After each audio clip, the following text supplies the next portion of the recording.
Welcome back to the program. The Premier of South Australia, Peter Malinauskas, has met with King Charles in London to discuss Australia's bid to host the COP31 Climate Summit.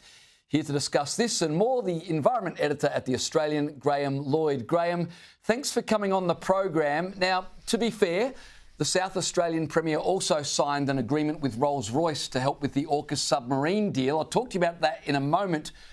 But he flew to London to talk to the King about joining tens of thousands of other officials and dignitaries flying to Australia to lecture us about the urgent need to cut emissions. We're expected to believe there's a climate crisis? Yes.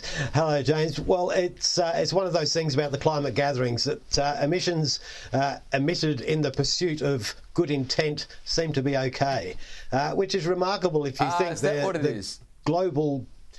The global group most concerned about the issue of emissions is being encouraged to fly all the way to Adelaide at the bottom of the earth, as far as you can possibly get from most other places to talk about it. But it really shouldn't surprise us. George Orwell said it, didn't he? All emissions are equal, but some are more equal than others. Some are more equal than others. Before we move on from the COP31 conference, can you explain to me the government's desperation to hold this event? I mean, as I understand it, Turkey haven't given up their right to host, so there's it's not likely that we'll end up having it. But the Albanese government seems absolutely fixated on being the hosts. Why? Well, it's something that goes back to prior to the election in 2022, where the government was saying this awful, terrible government that we've just had of Morrison has tainted Australia's reputation around the world because we won't play nice on climate change.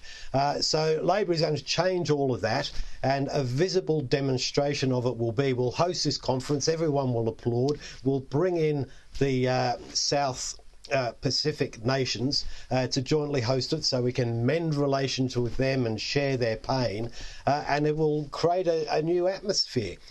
Since that time, it's run into difficulty with Turkey, who gave up holding the conference to make way for Glasgow when that was postponed because of COVID. So they're not keen to give it up again. They want to keep going. Australia is struggling with its emissions targets. It's running around the Pacific being snookered by China, and best laid plans of mice and men. I think if the decision is made that it doesn't go to either Turkey or Australia this time around, there might be cause for a sigh of relief. Indeed. And we wouldn't get a visit from the King or Greta Thunberg, so there's that as well. Labor remains coy on its 20... Go on. I was saying if Greta Thunberg is planning to come, she better start sailing now. Yeah, she's going the long way, that's for sure. Labor remains coy on its 2035 emissions reduction targets, but reports are now circulating that they're going to aim for the low to mid-60s, which is far below the 75% push from Greens groups. This follows warnings that higher cuts could cost industry more than $500 billion. So I wanted to ask you, Graham, if the target is in the 60% range, the government really are just bowing to demands of activists, but the targets are still going to put pressure on households, right? So is this a win if they're lower, or is it still going to be a disaster for householders? Well, I think whatever you do, we're seeing that the cost, even at 40%, is high. The government is trying to cast a wide net and be all things to all people, and it's telling industry, which is scaling down its own ambitions, that, look, we'll have a lower target than we're being badgered to do to save you a bit of money. But on the other hand, it's saying, well, it'll be a range, and the top of the range will be sufficient to satisfy the people who are wanting a greater ambition. So the whole thing, at the end of the day, it's targets, it's a bit of nonsense. You try your best. The government's been setting grand ambitions and struggling to get there. There's no reason to think that this will be any different.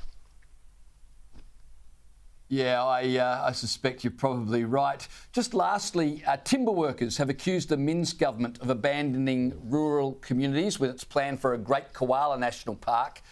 They've warned a moratorium on logging will devastate local jobs while offering only short-term token support to those out of work. Is this an instance of more city-centric green policies being forced onto regional families? Well, it's a difficult one, this one, James. I think, look, regional families, and I live in the regions, regional families like koalas as well. And there's a lot of support for Koala National Park. The bigger issue is the financial sustainability of the timber industry in general. I think there's a lot of work being done to say, look, there's really a public subsidy to destroy a public asset in the national park. So there needs to be some work there refining it. There needs to be a solution that gives the koalas their park and actually maintains enough of the industry that's actually going to be sustainable. Graham Lloyd, appreciate your time tonight. Thanks so much.